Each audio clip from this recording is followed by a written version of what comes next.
여러분 심하게 아파 보신 적 있으십니까? 예. 의외로 많으시네요, 대답이. 저는 웬만큼 아프지 않으면 병원에 안 가고 약도 잘 안 먹는 스타일입니다. 다행인지 하나님의 은혜인지 지금까지 살아오면서 큰 병치레를 하지는 않았습니다. 뭐 20살 때 폐결에 걸렸던 것, 뭐 군대에서 잘못 뭐 만져가지고 이게 살점이 손가락에 살점이 떨어져 나갔던 것, 축구하다가 이제 뭐 공에 맞아서 이렇게 한동안 이게 기부술 손가락에 기부술 했던 거, 뭐 이런 거 말고는 그 외에는 이제 감기도 잘 안 걸렸었는데 나이가 들면서 점점 이 잔병치레가 조금씩 늘기는 합니다. 세월을 거스를 수는 없는 것 같아요. 여러분은 마지막으로 병원에 간 때가 언제입니까? 네, 코로나면 한참 전이잖아요. 네, 어떤 분은 오늘도 다녀왔어요 하시는 분이 있을 수 있고, 또 일주일 전에, 한 달 전에 제가 마지막에 언제 갔더라 하시는 분들은 정말 축복받으신 분인 줄 믿습니다. 참 감사한 일이죠. 오늘 본문을 보면 나병 환자가 예수님을 찾아왔습니다. 우리 40절 말씀 다시 한번 읽어보겠습니다. 한 나병 환자가 예수께 와서 꿇어 엎드려 간과하여 이르되 원하시면 저를 깨끗하게 하실 수 있나이다. 아멘. 한 나병 환자가 예수께 왔습니다. 나병 환자. 나병이 무엇입니까? 아니 우리가 이제 뭐 한센병이라고도 하고, 또 옛날에 과거에는 또 이제 개역 한글 버전에서도 이제 문둥병이라고도 이제 했었죠. 그래서 이에 대해 검색을 해보니까 이 나병이라는 것이 미코박테리아의 일종인 나균과 나중균에 의해 발생하는 만성 감염병이라고 합니다. 처음 감염되었을 때는 아무 증상이 없고 이 잠복기는 짧으면 5년, 길면 20년 가량 지속된다고 합니다. 그래서 증상이 발현하면 신경계, 기도죠. 피부, 눈에 유가종이 발생하게 되고, 이렇게 되면 통각 능력, 통증을 느끼는 그런 통감이 이제 상실이 되고, 그 결과 자신도 모르는 사이에 신체 말단의 부상 또는 감염이 반복되어서 썩어 문드러지거나 떨어져 나가서 해당 부위를 상실하게 된다라고 되어 있습니다. 쉽게 말씀드리면 통각 능력이 상실되었다. 다시 말씀드리면 아프면 질병이 균이 이게 감염되거나 그러면 통증을 우리가 느끼잖아요. 아프다고 느끼는데, 이 문제가 있으면 우리가 아프다고 느껴야 되는데 아픔을 느끼지 못하는 병인 것입니다. 나균, 나종균에 의해서 그렇게 된다는 것이죠.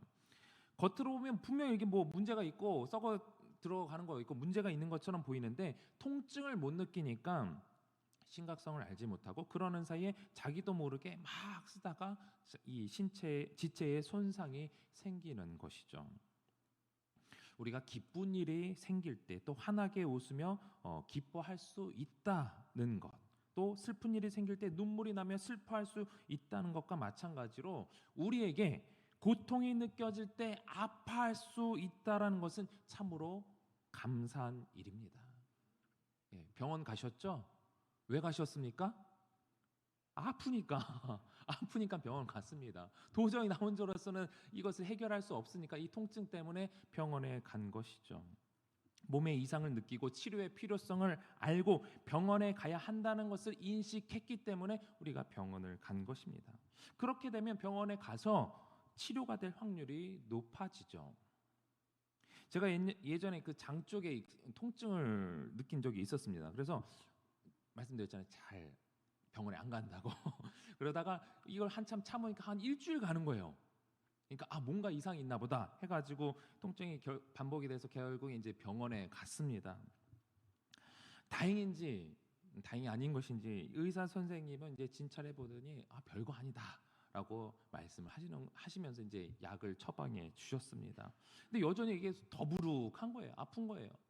그래서 계속해서 내가 좀 더 상황을 보고 병원을 가든지, 아니면 내가 움직이지 않아서 이게 소화가 안 돼서 그런 것인지 해서 운동을 하자. 그래서 결국엔 운동을 조금씩 이제 늘려가면서 하다 보니까 결국엔 좋아지더라고요. 근데 제가 만약에 그 문제를 느끼지 못하고 그냥 가만히 있었다라고 한다면 아마 그것이 질병으로, 더 심각한 질병으로 발전했을지는 모르는 것입니다. 몸에 이상이 생겼을 수도 있는 것이죠. 그래서 누가 그런 얘기를 합니다. 배가 아픈 것은 괜찮은 거라고. 아프다고 느끼는 것은 괜찮은 것이다. 그렇게 심각한 건 아니다. 근데 정말 심각하면 아예 통증이 없고 나중에 더 심한 문제를 일으킬 수 있다는 것이죠. 아프면 병원에 가게 되니까요. 근데 아픔을 느끼지 못해. 특히 이제 간이 통증을 못 느낀다고 그러죠. 그래서 나중에 이 뭔가 더 심한 이게 아픈 이게 그걸 느껴서 병원에 가게 되면 이미 손을 쓸 수 없는 그런 상황이라는 얘기를 우리가 많이 알지 않습니까? 혹시 여러분들이 신앙생활을 시작할 때 영적인 아픔 혹시 느껴보셨습니까? 아니면 혹시 지금 그런 영적인 아픔을 갖고 계십니까? 사람들에게 교회 다니세요, 예수님 믿으세요 하고 복음을 전하면 어떤 말이 돌아옵니까? 너나 잘 믿어요? 아 저는 괜찮아요. 아 저는 바빠요. 안 다녀요. 안 다녀도 돼요. 불교 믿어요. 다른 거 믿어요. 예, 교회 다닐 필요성을 느끼지 못한다라는 거죠. 그들의 모든 말은 내가 왜 교회를 다녀야 되냐 그 필요성. 우리로서는 예수님을 믿어야 된다. 예수님의 필요성을 우리는 예수님 없이 살 수 없잖아요. 예. 그런데 그들은 예수님을 믿을 필요성을 못 느낀다라는 겁니다. 왜 그럴까요? 자신에게 영적인 문제가 있다, 영적인 심각성을 갖고 있다는 것을 모르기 때문입니다. 영적으로 심각한데 아픈데 그 아픔을 모르는 것이죠. 정확하게는 살아가면서 생기는 모든 문제들이 우리의 죄 때문인데 자신이 죄인인 줄을 알지 못하는 것이죠. 그래서 그들에게 물어보면요, 죄가 있다는 것은 알아요. 아 그래도 내가 이 정도 죄는 그래도 뭐 거짓말하고 일반적으로 뭐 또 남들에게 조금 피해를 주고 뭐 그 정도의 뭐 죄에 대해서 인지는 하고 있지만 그것을 그렇게 심각하게 생각하지는 않죠. 아픈 것을 알아야, 심각성을 알아야 병원을 가야 한다는 인식이 생기는 것처럼 우리가 죄를 알고 그 죄가 어떤 죄인지를 분명히 알고 그 심각성을 알아야 하는데, 문제는 그들에게 있어서 가장 큰 죄가 무엇인지 모르고 그 심각성을 모른다는 것이죠. 그것을 못 느끼니까 예수님이 필요한 줄을 모르는 겁니다. 우리에게 있어서 가장 큰, 가장 심각한 죄는 무엇입니까? 하나님 없이도 살 수 있다는 것이죠.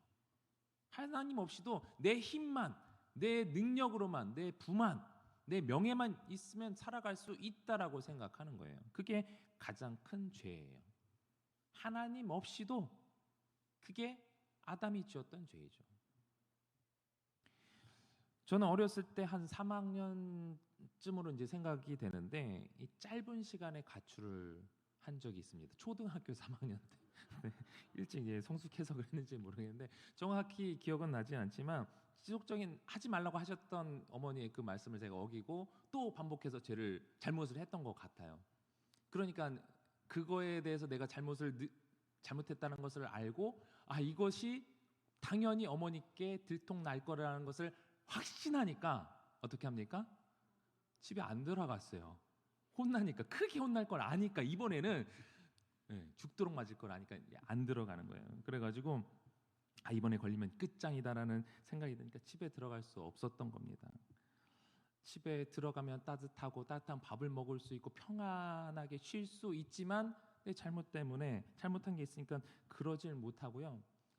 집 반경 한 1km, 한 2km 내외였던 것 같아요. 그 주변에서 막 배회를 했던 것 같아요. 나름 가출입니다. 예. 근데 이제 밤 12시가 되기 전에 저를 찾으러 다니시던 어머니께 발각이 되어서 붙잡혀서 끌려 들어갔습니다. 아무리 잘못을 했어도 저희 어머니는 본인의 아들이니까 저를 찾으러 몇 시간 동안 찾으러 다니신 겁니다.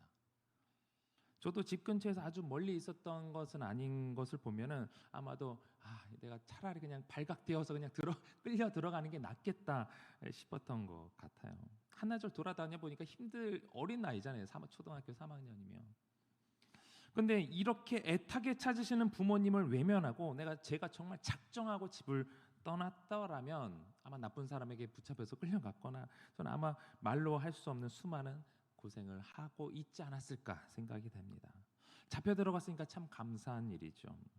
그리고 어머니께서 그런 저를 찾기 위해서 돌아다녀 주셨으니 참으로 감사한 일입니다. 그런데 그런 부모의 사랑을 외면하는 것이 자식 입장에서는 부모에게 저는 가장 큰 죄 아니겠습니까?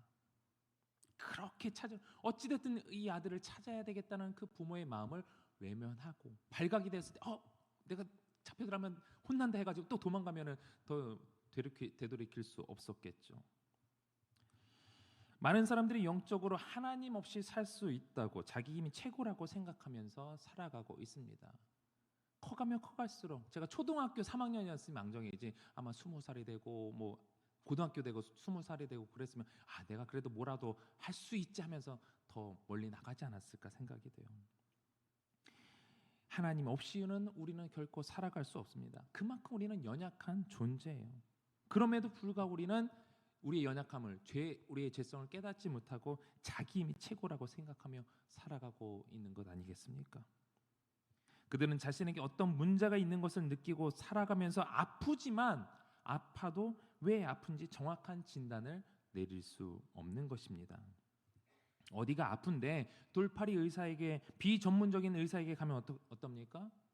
이리저리 진찰하다가 이 약도 한번 먹여보고 저 약도 먹여보고 하다가 다른 곳으로 보내든지 아니면 더 아프게 하든지 우리는 우리를 만드신 우리를 창조하신 창조주 하나님께 정확한 진단을 받아야 될 줄 믿습니다. 그래서 하나님께서 우리에게 주신 이 말씀을 통해서 무엇이 문제인지를 정확하게 알아야 하죠. 우리 인간의 가장 큰 죄는 하나님을 모르는 거예요. 하나님을 제대로 알지 못하고 우리를 구원하시고자 하는 그 하나님의 뜻을 외면하는 것이 가장 큰 죄라고 성경은 말씀하고 있잖아요. 근데 이 죄악의 문제는 절대로 사람의 힘으로 해결할 수 없습니다. 주님의 사랑이 아니면, 주님의 그 긍휼이 여기셔서 내밀어 주시는 그 손이 아니면, 그 손을 붙잡지 않고서는 우리는 결코 우리의 문제가 해결될 수 없습니다. 그렇기에 우리는 우리를 향해 내미시는 그 주님의 손을 붙잡는 것이 유일한 소망인 줄 믿으시기 바랍니다. 성경에서 이 나병 환자는요, 이 불치병 환자로서 대표적인 병인데, 그런 이 나병 환자는 우리의 영적인 상태를 대변해 주고 있습니다. 특히 당시에 이 나병은 이 죄의 결과로 인식이 되어졌습니다. 나병 환자다 그러면 저 사람 죄가 많은 사람이야라고 인식되어졌다라는 거예요. 그렇기 때문에 나병에 걸렸다라는 것은요, 하나님과 화목할 수 없는 존재로 여겨졌습니다. 그렇기에 그 공동체에서 멀리 추방이 되었던 것이죠. 그래서 예수님께서는 그런 이들 특별히 더 불쌍히 여기시면서 고쳐 주셨던 것입니다. 오늘 본문 41절 42절을 같이 읽어보겠습니다. 예수께서 불쌍히 여기사 손을 내밀어 그에게 대시며 이르시되 내가 원하노니 깨끗함을 받으라 하시니 곧 나병이 그 사람에게서 떠나가고 깨끗하여 진지라. 아멘. 아멘. 이 나병이 깨끗해진 것처럼 또 예수님께서 그것을 알고 손을 내미신 것처럼 우리가 깨끗하게 되는 것은요, 주님께서 원하시는 것입니다. 우리가 구원받는 것은요, 주님께서 원하시는 거예요. 믿으십니까? 예. 다른 것을 위해서 오시지 않으셨고요, 우리를 구원하시기 위해서 이 땅에 오셨고 그것이 하나님의 뜻인 줄 믿으시기 바랍니다. 또한 우리와 함께하는 이들이 구원받는 것 역시 주님께서 원하시는 일입니다. 예수님 없이는요, 우리의 문제가 절대로 결코 해결될 수 없습니다. 그러니까 우리는요, 교회 안에서도 예수님의 십자가 그리고 보혈, 우리의 죄 문제 해결될 수 있는 건 오직 십자가입니다. 안에서도 십자가 보혈, 나가서도 예수님의 십자가 보혈을 외쳐야만 하는 것입니다. 우리의 만남의 궁극적인 목적이, 여러분들이 다른 사람들을 만났을 때 또 세상을 향하여 나갔을 때 여러분들의 궁극적인 목적은 바로 이 예수님의 십자가와 그 보혈 그리고 부활이 되어야 합니다. 물론 이제 처음 만나는 사람에게 예수님의 교회에 대해서 아무것도 모르는 사람 예수님의 십자가 보혈 이렇게 하면은 거부감이 들죠. 우리는 지혜롭게 어떻게 하면 궁극적인 그 목적을 가지고 어떻게 하면 이 죄악에 빠져서 구원을 받지 못한 이 사람이 어떻게 하면 구원을 받을 수 있을까? 십자가와 보혈이 답인데 우리는 그 생각을 하며 늘 사람을 대해야 되는 것입니다. 예수님께서는 나병 환자를 고치시고 이상한 당부를 하십니다. 본문 43절, 44절 읽어보겠습니다. 예, 시작. 곧 보내시며 엄히 경고하사 이르시되 삼가 아무에게 아무 말도 하지 말고 가서 내 몸을 보이고 내가 깨끗하게 되었으니 모세가 명한 것을 드려 그들에게 입증하라 하셨. 아멘. 나병 환자가 치유됐다. 당시로서는 상상할 수 없는 일입니다. 아까도 말씀드렸잖아요. 죄의 문제로 인해서 공동체에서 추방된 사람이 하나님과 죄를 지은 사람이기 때문에 결코 하나님과 화목될 수 없는 사람이라고 인식되었어요. 근데 이 나병이 치유를 받았잖아요. 얼마나 놀라운 일입니까?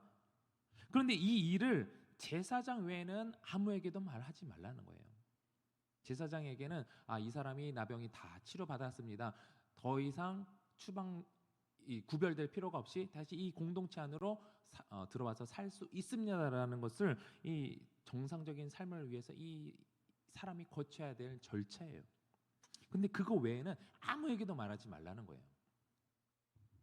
나병 환자가 우리의 영적인 모습을 대변하기는 하지만 실제적으로 예수님께서 이 땅에 오신 이유는 불치병 치유를 위해서 이 땅에 오신 것이 아닙니다.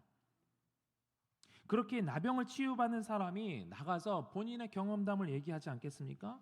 그랬을 때에 예수님이 구원자입니다 라고 외치기보다는 이 예수란 사람이 있는데 이 사람이 나를 고쳤습니다 라고 하면 사람들은 와, 대단한 능력자네, 그렇게 인식이 될 것이 불보듯 뻔하죠. 그러니까 이 나병을 치유받은 사람이 나갔을 때, 선포했을 때에 이 사람을 통하여서 예수님은 구원자가 아니라 능력자로 인식되기 때문입니다. 육신의 질병을 치료하는 사람으로 전해질 것이 뻔하기 때문입니다. 그로 인해서 예수님의 사역 본질, 그리고 복음 전파와 인류 구원의 그 목적인 그 본질을 전하고자 하는 예수님의 목적이 방해가 될 수밖에 없는 것이죠. 그래서 예수님께서는 또 다른 본문에서도 치료하시고 이것을 알리지 말라라고 하는 장면을 우리는 볼 수가 있습니다. 사람들은 세상의 관심사는 보여지는 것, 그것에 있기 때문에 그것으로 예수님이 이 땅에 오신 목적이 잘못 전해지지 않기를 주님께서는 원하셨던 것입니다. 그래서 교회에서도 이 복음의 본질이 훼손될 때가 많습니다. 우리가 예수님을 믿지만 그거는 기본적으로 해야 될 옵션으로 생각하고 예수님을 믿은 다음에 우리가 얻게 되는 복, 그리고 세상에서 더 잘 나가게 되는 거, 그런 것에 우리가 더 관심사가 갈 때가 많이 있지 않습니까? 예수님을 믿는다라고 하지만 그것은 그냥 수단이에요. 이 공동체에 어울리려면 그냥 내가 예수님을 믿는다는 그 옵션을 걸어놓고 그 다음에 기도하면서 내가 더 잘 되기를, 돈 많이 벌기를, 취업 잘 되기를, 물론 잘 돼야죠. 그걸로 또 하나님께 영광 돌려야 되죠. 근데 그것이 내가 취업이 잘 되고 돈을 많이 벌고 하는 그 모든 목적들은 하나님께 영광 돌리기 위함인데 그것은 사라진 채, 외면된 채 그냥 예수님은 수단이 돼 버리기가 쉽다라는 거예요. 인간이기 때문에. 그래서 예수님이 목적이 되어야 되는데 수단이 되면서 예수님이 점점 밀리게 되는 것입니다. 그러다 보니까 그것이 만연해져 있는 공동체에서는요, 그 공동체 안에서 복음을 이야기하면 오히려 이상한 사람이네 라고 생각될 때가 있어요. 어떤 교회에서는 설교 시간에 심각한 얘기 하지 말라고 이렇게 당부하는 목사님들도 있습니다. 심각한 얘기가 뭡니까? 성도들에게 죄에 대해서 얘기하지 말라는 거예요. 죄하면 안 그래도 찔려 죽겠는데 또 당신은 죄인입니다, 예수님 필요합니다, 이혼상을 하진 채 죄에 계속 얘기하니까 심각해지잖아요. 내가 뭔 죄를 저질렀다고. 그러니까 그 얘기를 듣기 싫어하니까 이제 뭐 컴플레인을 또 하기도 했겠죠. 그럼 그건 당연히 있어야 된다라고 얘기해 줘야 되는데 그것이 아니라 죄에 대해 얘기하면 성도들이 심각하니까 얘기하지 말라고 그렇게 될 수도 있고 현재 그렇게 있는 공동체도 있는 것이 사실이에요. 이것은요, 우리가 복음을 이야기하면서 죄에 대해 이야기하지 않을 수가 없습니다. 예수님이 필요하려면요, 내가 죄인이라는 것을 인지해야 되거든요. 여러분들이 복음을 전할 때 궁극적으로는요, 당신이 죄인입니다는 꼭 들어가야 돼요. 그럼 빠질 수가 없어요. 그렇지 않으면 예수님의 필요성을 느끼지 못하는 거거든요. 근데 이거에 대해서 말하지 말라고 한다면, 그리고 내가 얘기할 때 이 사람이 죄에 대해 얘기하면 싫어하겠지? 처음부터 죄에 대해 얘기하면 뭐 그럴 수 있겠지만 궁극적으로는 죄에 대해서 얘기해야 되는데 그것을 우리가 꺼내지 못한다면 결국 당신은 아픈데 아프지 않아, 괜찮아라고 얘기하는 것과 똑같은 거예요. 분명히 심각한 질병을 갖고 있는 사람에게 의사가 괜찮아요, 그냥 잘 지내면 돼요. 어떻게 되겠습니까? 그 환자는 결국 죽지 않겠습니까? 죽게 될 겁니다. 고통을 느끼게 될 겁니다. 질병을 치료하기 위해서는 때로는 아프다라고 분명하게 얘기를 해주고 약을 먹이든지 때로는 칼로 째서 뭐 문제를 꺼내든지 그러면 나을 수 있다라고 얘기를 하는데 그 질병의 심각성을 말하지 말라라는 것은 우리에게 참으로 있어서는 안 되는 일인 것이죠. 우리 삶도 마찬가지입니다. 신앙에 문제가 있으면 문제가 있다라고 얘기를 해줘야 됩니다. 그것이 정죄의 목적이 아니라 우리가 더 나은 하나님의 그리스도인으로서의 삶을 살기 위해서 우리가 나갈 방향을 제시해주고 알려주어야 되는 것입니다. 교회를 다니면서 죄의 심각성을 알지 못한 채 죄 문제를 예수님께서 유일하게 해결하신 사실을 내가 분명하게 깨닫지 못한 채 신앙생활을 하다 보면요, 결국엔 그들은 교회를 떠나게 되어 있습니다. 왜 그렇습니까? 결국 우리가 이 교회를 예수님을 믿는 것은 죄의 문제를 해결받고 그 이론에서 거룩하게 되어서 하나님 앞에 나아가기 위함인데 그 문제가 해결되지 않는 사람에게 있어서는 주 관심사가 세상적인 관점이랑 똑같아요. 내가 여기서 즐기지 못하고 내가 누리지 못하면 내가 대접받지 못하는구나. 그것이 목적이 아닌데 그것을 누리지 못하게 되니까 내가 누리지 못하는 이 공동체에서 내가 더 이상 있을 필요가 없어 하면서 더 나은 누림을 줄 수 있는 그런 공동체를 향해서 나아가든지 아니면 그냥 세상에서 사실 누릴 수 있는 것 많이 있지 않습니까? 아예 교회를 이제 떠나버리게 되는 것이죠. 즐거우려면 그 목적을 위해서라면 우리는 세상으로 가야 합니다. 세상인 교회보다 재밌고 즐겁고 시간 가는 줄 모르고 할 수 있는 것들이 많이 있지 않습니까? 그러나 교회는 놀이터가 아닙니다. 교회가 단순히 놀이터의 목적으로만 존재하고 본질이 훼손된다면 복음이 전파될 수가 없습니다. 오늘 본문 우리 45절 같이 읽어보도록 하겠습니다. 시작.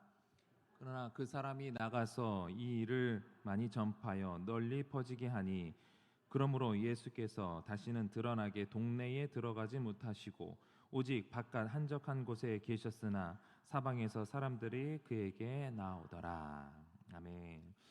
모인 사람들에게 아무리 복음을 전해봤자 그들의 주 관심사는 본인들의 치유예요. 예수님께서 말씀하시는 그 메시지보다 그 중에 뭐 듣는 사람들도 있긴 하겠지만 그들이 예수님께 나온 주 목적은 이 나병 환자가 전파해서 들었던 그 소문의 진위를 확인하는 것. 이분에게 나가면 나도 치료받을 수 있겠지. 그래서 그 복음이 전파됐을 때에 그 복음이 전해지는 데는 한계가 있는 것입니다. 누가복음 17장을 보면요, 10명의 나병 환자가 예수님께 찾아왔었죠. 그래서 예수님께서는 그들을 향해서 너희들 제사장에 가서 몸을 보여라 라고 말씀하셨어요. 그래서 그들이 제사장에게 향하여 가는 길에 치유를 받았습니다. 그랬을 때에 예수님께 찾아와서 하나님께 영광을 돌린 사람은 10명 중에 단 한 명뿐이었죠. 그런 그에게 예수님께서는 일어나 가라, 내 믿음이 너를 구원하였느니라. 그 단 10명 중에 치료받은 10명 중에 단 한 명만이 예수님께서 너를 구원하였다, 네 믿음이 너를 구원하였다라고 말씀을 해 주셨습니다. 9명은 육체의 문제를 해결받았는지는 모르지만 그들의 영적인 문제는 해결받지 않았어요. 그러나 예수님께서 오신 목적은 이 영적인 문제를 해결하기 위함이었던 것이죠. 하나님을 외면한 채 우리가 가장 심각한 죄의 문제를 안고 계속해서 살아간다면 그 사람들은 계속해서 그 문제를 안고 해결되지 못한 채 살아갈 수밖에 없습니다. 우리도 살아가면서 하나님 없이도 살아갈 수 있다라고 생각하는 순간 우리는 가장 큰 죄에 빠져서 살고 있는 것입니다. 오직 하나님께 영광 돌리는 자만이, 오직 예수 그리스도를 의지하는 자만이 참된 구원을 얻을 수 있음을 믿으시기 바랍니다. 여러분에게 오직 예수님만 필요하십니까? 예수님의 보혈로 인해 우리의 모든 죄의 문제가 해결되어서 자유를 누리고 있지만 그럼에도 불구하고 우리는 여전히 죄를 짓고 살아가고 있습니다. 세상에 살고 있는 한 이것은 어쩔 수 없어요. 그것으로 인해서 우리가 정죄당할 필요도 없고 정죄할 이유도 없습니다. 다만 우리는 예수님을 믿기 때문에 예수님이 이미 모든 죄의 문제를 다 해결하신 것을 믿기에 죄에 대해서 무뎌지는 것이 아닌가를 조심해야 되는 것입니다. 지난번에도 말씀드렸지만 우리의 죄의 문제는 모두 다 예수님의 보혈로 덮어졌기 때문에 더 이상 우리가 이 문제로 고민할 필요는 없어요. 단지 예수님처럼 아까 찬양했던 것처럼 겸손하게 더 낮아짐으로 남을 섬기면서 살아야 하는데, 예수님 닮아가는 삶을 살아가야 하는데 내 문제에 급급해서 살아가면은 그것이 하나님 보시기에 얼마나 답답하시겠어요. 너는 내 자녀인데 여전히 초등학교 3학년 코 찔찔이하는 그런 모습에서 벗어나지 못하고 있다면 부모로서는 얼마나 안타깝겠습니까? 10살이 되고 20살이 되고 자립해서 살아갈 그런 능력자가 되어야 하나님 자녀답게 또 살아갈 수 있는 것 아니겠습니까? 우리에게 바라시는 것이 그것이죠. 우리가 또한 죄를 짓지 말아야 하는 이유는 그것이 우리를 다시 올가맬 수도 있기 때문입니다. 사단이 그것을 빌미로 삼아 우리를 다시 유혹하여 하나님과의 관계를 깨트리며 넘어뜨리려고 하기 때문이에요. 그러므로 우리는 죄에 대해서 더욱 예민해져야 하고 그 심각성을 늘 인지해야 합니다. 그리고 더 예수님과 가까이 성령님을 더 의지하는 모습이 우리에게 있어야 돼요. 아픈 것을 알아야 치료의 필요성을 느끼는 것처럼 죄의 심각성을 알아야 예수님의 필요성을 더 깊이 깨닫고, 하나님 내가 이 가운데 계속해서 헤어나오지 못하고 있는데 주님 내 모든 죄 다 해결하셨잖아요. 주님만이 나의 구원자시잖아요. 나 혼자로 할 수 없으니 성령님 도와주시옵소서. 그렇게 기도할 수 있는 여러분들이 되시길 바랍니다.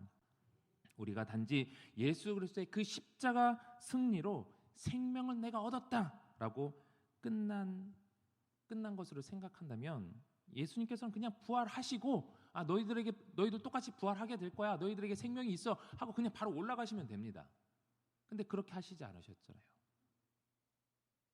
예수님은 50일 동안 그 제자들과 함께 계시면서 사도행전 1장 5절에 성령으로 세례를 받을 것을 말씀을 하셨습니다. 우리가 계속해서 죄에 얽매이지 않고 승리하는 삶을 살게 하시기 위해서 우리에게 성령님을 보내주셨음을 믿으시기 바랍니다. 거룩한 영이신 이 성령님이 계심으로 우리는 거룩하지 않은 죄가 들어올 때에 이 문제는 심각한 건데 깨닫게 되는 거예요. 우리가 지적으로도 우리가 이건 죄지 저것은 죄지 알지만 우리가 지적으로 깨닫지 못하는 부분들에 대해서 성령님이 함께 계시기 때문에 죄를 내가 행했을 때 이건 심각한 문제인데 라고 하면서 우리가 기도할 수 있는 거예요. 주님 더 의지할 수 있는 거예요. 말씀을 맺겠습니다. 혹시 주변에 나병 환자처럼 아픔을 느끼지 못하고 계신 분이 있지는 않습니까? 또 죄의 문제에 대해서 무감각한 분들이 있지는 않습니까? 그들에게 이 통증에 대해서 알려주셔야만 합니다. 죄의 문제를 알려주고 그 해결책이신 예수님을 알려주셔야만 합니다. 예수님을 믿고 육체적인 필요가 채워져서 예수님이 덜 필요해지는 것이 아니라 우리의 모든 문제를 해결하신 그 예수님을 더 깊이 묵상할 수 있는 여러분들이 되시길 바랍니다. 그럴 때 우리가 각자의 길로 가지 않는 거예요. 10명의 나병 환자가 예수님께 찾아왔을 때 삶의 문제 해결보다 그 문제를 해결하신 하나님께 영광 돌린 이 사마리안에게 예수님이 구원의 선물을 허락하신 것처럼 우리의 삶의 문제 해결보다 우리의 가장 심각한 죄의 문제를 해결해 주신 그 예수님께 더 집중하고 또 구원의 선물에 항상 감격하며 감사할 수 있는 주의 성도들 되시기를 주님의 이름으로 축원합니다. 우리 주신 말씀 기억하면서 함께 기도하실 때에 여전히 주님을 모른 채 자신의 길로 가며 죄악 가운데 있는 이웃들을 우리가 바라볼 수 있기를 원합니다. 그들에게 진정한 복음을 전할 수 있도록 하나님 나를 사용하여 달라고, 또한 우리 역시 주님께만 집중하지 못하고 있다면 우리의 연약함을 깨닫고 고쳐달라고, 성령님 도와달라고 기도하시는 여러분들이 되시길 바랍니다. 이번 사순절 기간에 그런 마음으로 주님과 더욱 친밀한 시간을 갖게 해달라고 기도하시고, 특별히 또 고등부 세봄 캠프가 진행 중입니다. 우리 아이들이 주님을 깊이 만나게 해달라고 우리 다음 세대의 부흥을 위해서 기도하시고, 또 둔촌동 시대가 활짝 열리게 해달라고 또 각자의 기도 제목을 놓고 우리 주님 3번 간절히 부르고 통성으로 기도하겠습니다. 주여